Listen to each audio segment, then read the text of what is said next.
Hello, my name is Anissa Blue, and today I'm back with another true crime video. Um, y'all, this case I chose is shady.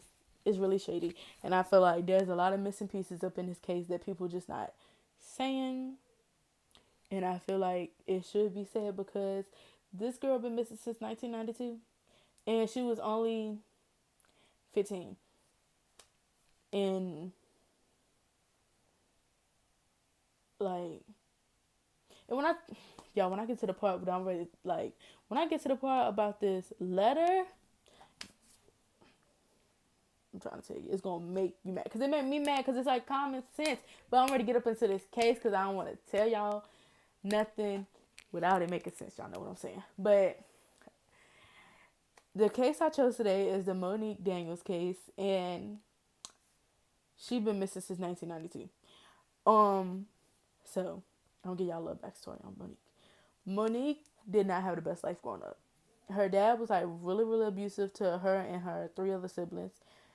And so the mom ended up divorcing him, and later he ended up getting arrested on sex charges and became a sex offender.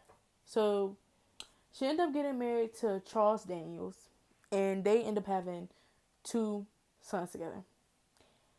And the household was strict with Charles and Candace because they both was in the military, and they wanted everything to be on point. They wanted the kids to be on point. They wanted the house to be on point. They just wanted everything on point. So everything, like, they was just strict. Like, the house had to be spotless. They had to be, like, it was just like a boot camp. So in school, Monique was really, really popular. Like, the girls liked her, the boys liked her, and she was really, really smart. So Monique ended up getting pregnant at 15. And Charles didn't like that. So he made her get an abortion. And Monique was really upset that he made her get an abortion. So she ended up running away. She ran away to a friend's house, and Candace didn't know. Well, she knew she ran away, but she didn't know where she went to.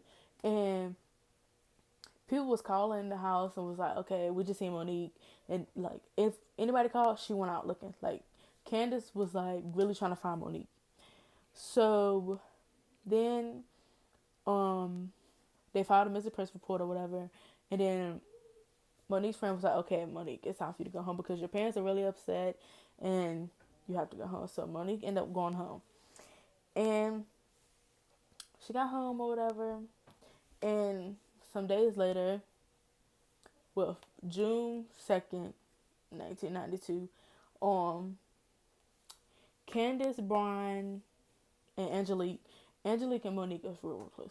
So they Candace, Brian, and Angelique end up leaving to go on a trip for a week with the choir at their church. And Monique ended up staying home or whatever. And so after the week went by, Candace, Angelique, and Brian came home. And Angelique knew something was wrong because the house was a mess. Everything was all over the place. It was beer bottles on the ground. There was cigarettes everywhere.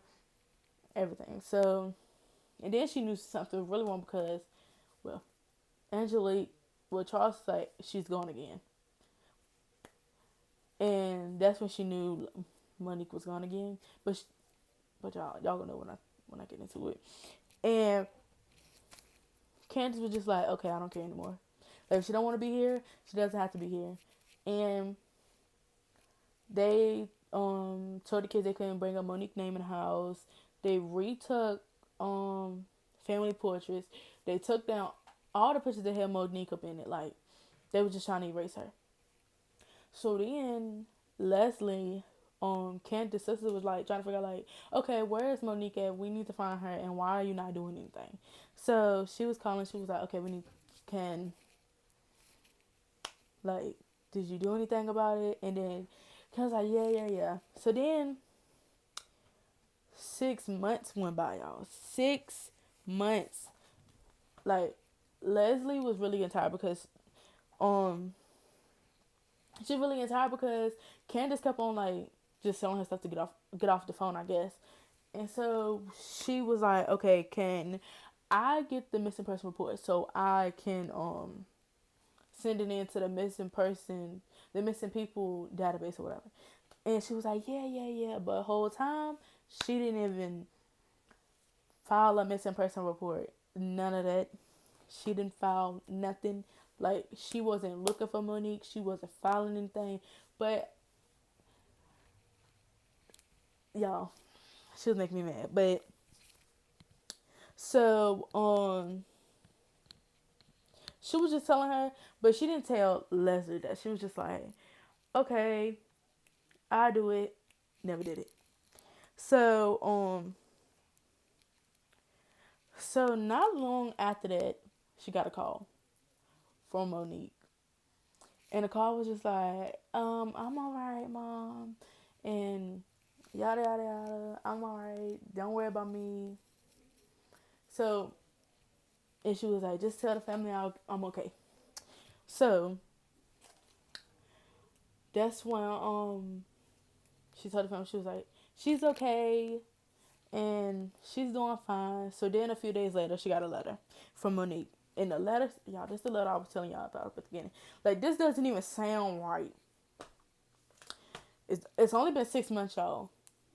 Remember that. 6 months. This was she wrote in the letter. It was like, y'all gonna understand. Okay, anyways. Okay, it was like, I'm fine. I'm married now. I have a child named, what's child name? I got a child named um Chelsea, and I live in Alaska. I'm not coming home ever. We move around a lot. That's why it was sent from Dallas, Texas. Yeah, it only been 9 months. If she got an abortion, and she was missing on June 2nd, 1992. It's only been 6 months. You can't have a baby in those 6 months. Be married in 6 months. Be moving around the world in 6 months. Like, that doesn't even sound right. But anyways, the truth had to come out of me. So, um, so that's what she told. She told Leslie, what the letter said or whatever. So Leslie was like, okay. She probably was like, okay, how in the world that all happened in 6 months? So Leslie kept on, like, investigating. Like, she was like, okay, my niece is missing. She not trying to do nothing about it. So I'm gonna do something myself. So Leslie got the police to invest. Well, she Leslie wanted to get the letter sent off, but the day the letter supposed to got sent off, somebody broke into the house and they stole the letters and some CDs. Who in the world going to break into somebody's house and steal some letters and some CDs? If they was gonna break into somebody's house, they would have stole some valuable stuff. Valuable stuff that they can sell. Pawn some. They're not stealing no letters. What you gonna do with a letter? So, there was no evidence or whatever. So then Angelique came forward, was like, okay, I wrote the letters. And she was like, the reason she wrote the letters because Charles told her if, he was like, please write the letters. Your mom is suicidal and she's upset because Monique's missing. And he made her write the letters and then drove her all the way. They lived in Oklahoma. He drove her, well, Oklahoma not that far, I guess, from Dallas, Texas. But he drove her all the way from Oklahoma to Dallas, Texas to send a letter. That's a waste of gas, to be honest. That's a waste of gas. And then he made her make the phone call. Like, the phone call, the letters was all by Angelique. But it kind of made Angelique look bad, but it really don't make her look bad because he did. Like, she was young, and if Monique was only 15, that means Angelique had to be like 14, 13, maybe 12. I don't know how far apart they are. But, so, So, and he told her, if you don't write the letters, you're going to jail. And he was like, oh, I'm gonna send you away. So she was thinking like, okay. He always told them like told the kids around the house, if you bad, I'm gonna send you off to a military camp. So that's what she wrote. Like she was just so scared. She's young. She's only like 12, 13, maybe 14. So she's scared. So so 2 years later, Angelique was tired. She was tired of the lies. She was tired of the fighting because they was fighting like they really was not trying to find Monique. And when I tell y'all, Angelique and Monique was like real close. They was really really close, and she was just tired of the lies. So she got a bus ticket and ran away to her aunt's house in Michigan. And y'all, when like she said when she got there, she told her aunt everything like from the beginning all the way to now. And the aunt was like, "Oh my God, what did they do to Monique?" And that's when it hit Angelique like they killed. Like she was like they killed Monique. Like that's when it finally hit her. Like she was never thinking that. Like she was thinking that maybe he sent her off to like military camp or something like that. But she never thought that he killed her. And then until the aunt said it. So finally, 2 years later, while they was filing Angelique missing person report, they finally filed Monique's missing person report. 2 years later, 2 years. So um, so then the police was like, okay, we better start talking to some people. So they went to because Candace and Charles wouldn't talk. They wouldn't say anything. They wouldn't do no lie detective test. They wouldn't tell anything. They didn't want to speak about anything, like nothing. So they was like, okay, we're gonna ask some neighbors. So they asked the neighbor, and he was like,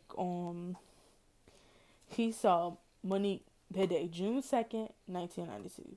She came out the house with bags and stuff, and she was packing them into a blue Chevrolet truck.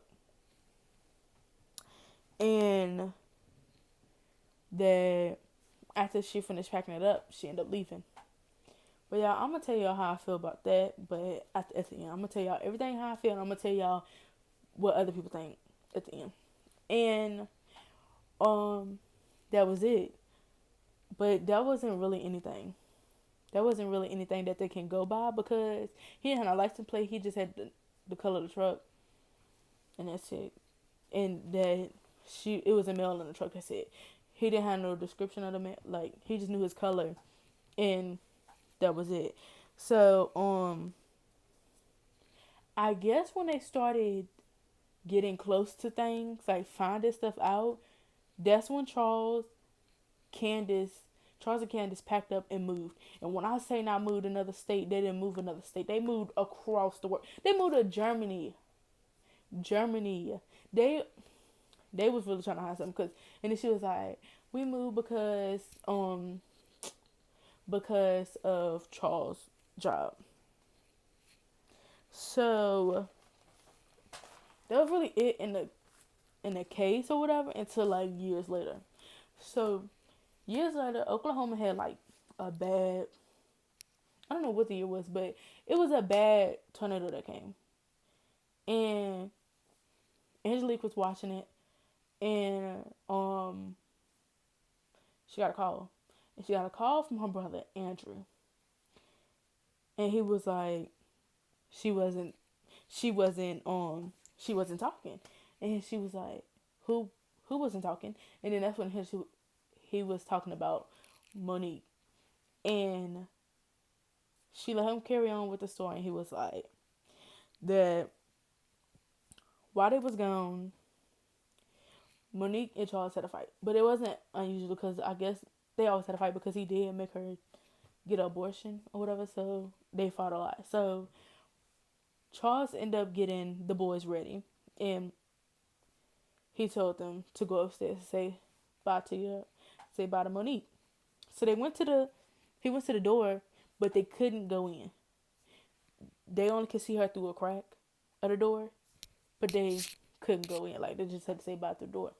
And um so they all said bye, and she didn't respond. Like she didn't say anything. She didn't move. Like she was real still, and she couldn't move. Like she didn't move. I don't know. Yeah, she didn't move. So they all went back downstairs. Not downstairs. They all went out and got in the car. But y'all, the crazy thing was they were supposed to be going fishing. They were supposed to be going fishing, but it was raining and they didn't have no fishing poles. But they all got in the truck anyways. And they just drove down the street, got off a exit and went to McDonald's and ate. Then they got back to the house. He put the truck into the garage and locked the boys up in the truck for an hour. Then he came out, let them out, and Andrew ran to the bathroom because he had to pee so bad. I guess because they did just eat at McDonald's. And he had to go to the bathroom so bad. So he went to the bathroom. And you know how when you can feel like somebody in the room with you? You know? You ain't never had like that. I don't know. You know how you can feel when somebody's staring at you, and you can feel like when somebody like near you. I don't know. I can feel that or whatever.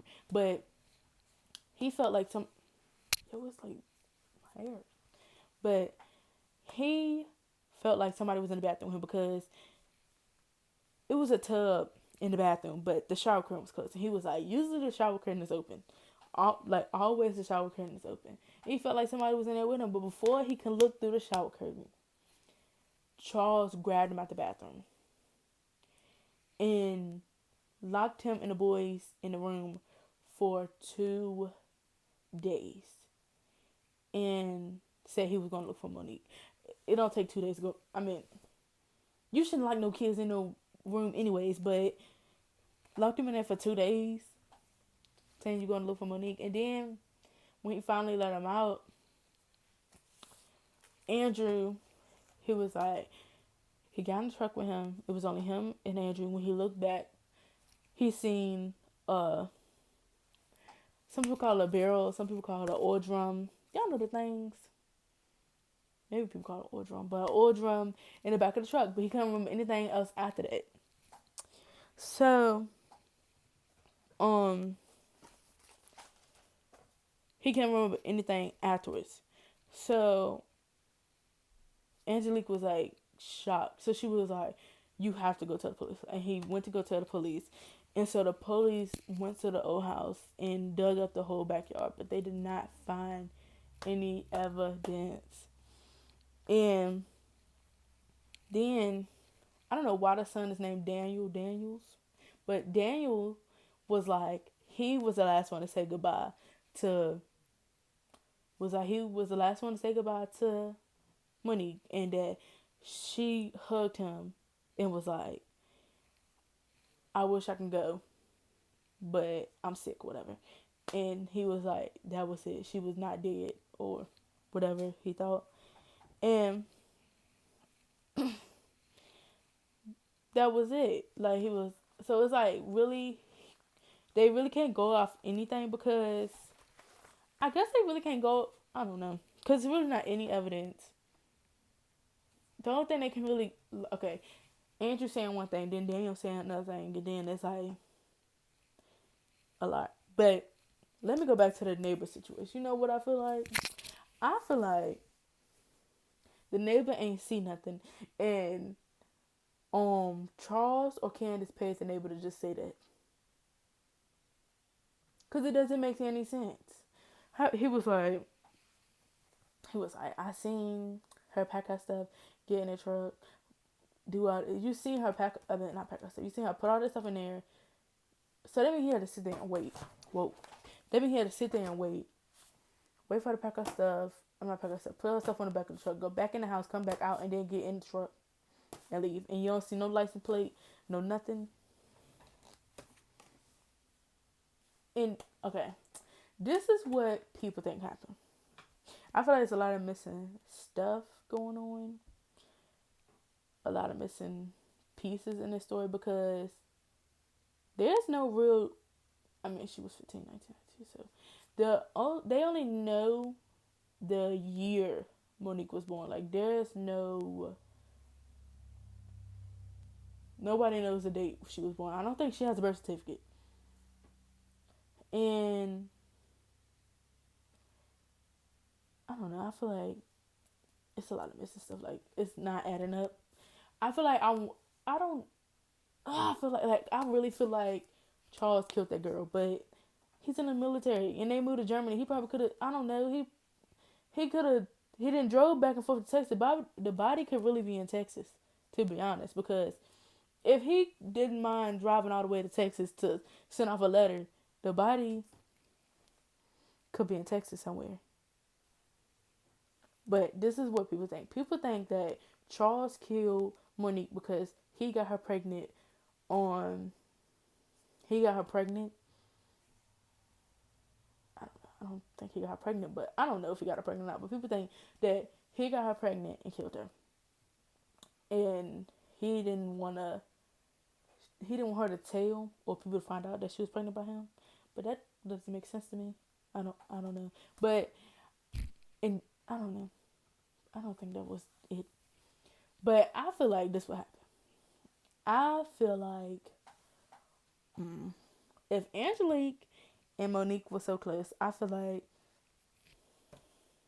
they knew about that trip coming up for that choir. So maybe they invited the mama to go.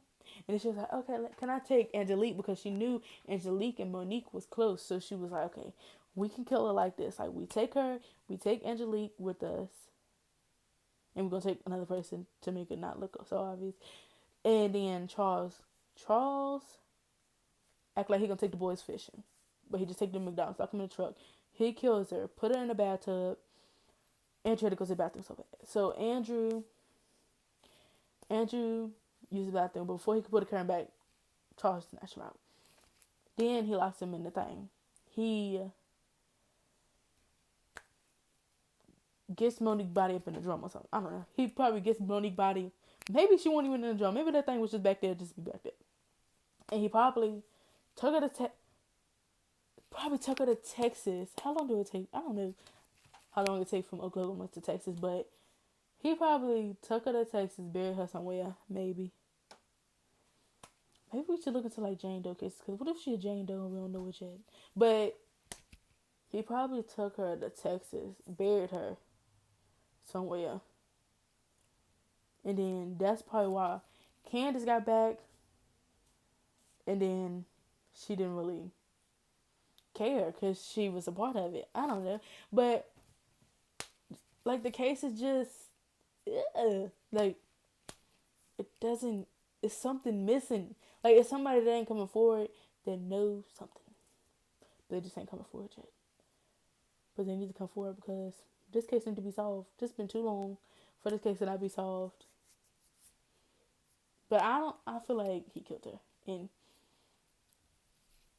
I feel like it's really a murder case.